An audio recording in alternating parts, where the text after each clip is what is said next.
ജസ്റ്റി വിവരങ്ങൾ നൽകാൻ ചേരുന്നുണ്ട്. ഷിനോജ്, ആർക്കും വിശ്വസിക്കാൻ കഴിയുന്നില്ല ഈ കൊലപാതകം സംബന്ധിച്ച്. അതാണ് നേരത്തെ ബന്ധുവിന്റെ വാക്കുകൾ കേട്ടത്. കലയുടെ മകന്റെ പ്രതികരണവും ആ നിലയ്ക്കാണ് ഇന്ന് കേട്ടത്. കോടതി നടപടികൾ എങ്ങനെ പുരോഗമിക്കുന്നു?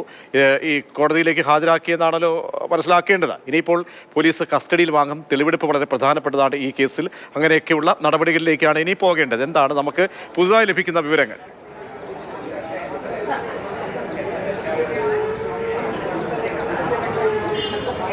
പ്രതീക്ഷ അല്പസമയം മുൻപാണ് ഈ 3 പ്രതികളെയും ചെങ്ങന്നൂർ കോടതിയിൽ എത്തിച്ചത്. ചെങ്ങന്നൂർ ജുഡീഷ്യൽ 1ാം ക്ലാസ് മജിസ്ട്രേറ്റ് കോടതിയിലാണ് 3 പ്രതികളെയും ഹാജരാക്കിയിരിക്കുന്നത്. 2ാം പ്രതിയായിട്ടുള്ള ജിനു, 3ാം പ്രതിയായിട്ടുള്ള സോമൻ, 4ാം പ്രതിയായിട്ടുള്ള പ്രമോദ്, ഈ 3 പ്രതികളെയുമാണ് നിലവിൽ ഹാജരാക്കിയിരിക്കുന്നത്. പ്രതികളെ അല്പസമയം മുമ്പ് കോടതിക്കുള്ളിൽ പ്രവേശിപ്പിച്ചിട്ടുണ്ടെങ്കിൽ കൂടി കോടതിക്കുള്ളിൽ തന്നെ നടപടിക്രമങ്ങളൊന്നും തന്നെയും ഇതുവരെയും തുടങ്ങിയിട്ടില്ല എന്നാണ് അകത്തുനിന്ന് നമുക്ക് ഇപ്പോൾ ലഭ്യമാകുന്ന വിവരമെന്ന് പറയുന്നത്. എന്തായാലും ഇതിൽ ഏറ്റവും പ്രധാനപ്പെട്ടത് 1ാം പ്രതിയാണ്. 1ാം പ്രതിയായിട്ടുള്ള അനിലിനെ നാട്ടിലെത്തിക്കാനുള്ള ശ്രമങ്ങൾ പോലീസ് ഇതിനോടകം തന്നെ തുടങ്ങിയിട്ടുണ്ട്. അതുമാത്രമല്ല, പോലീസ് നേരത്തെ തന്നെ, അതായത് കേരള പോലീസിന്റെ വലയത്തിലാണ് എന്നൊരു സൂചന കൂടി ഇപ്പോൾ ലഭ്യമാകുന്നുണ്ട്.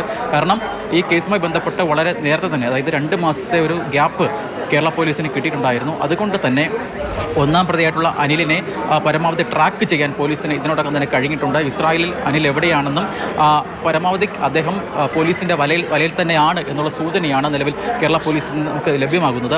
തന്നെ മറ്റൊരു പ്രധാനപ്പെട്ട കാര്യം എന്ന് പറയുന്നത് അത് ഈ പ്രതികളുമായുള്ള കൂടുതൽ തെളിവെടുപ്പാണ്. അതിനുവേണ്ടി തന്നെ ഈ പോലീസ് ഇന്ന് തന്നെ കസ്റ്റഡിക്ക് അപേക്ഷ നൽകും. ചുരുങ്ങിയത് 7 ദിവസത്തെ അപേക്ഷയാണ് പോലീസ് നൽകുന്നത്.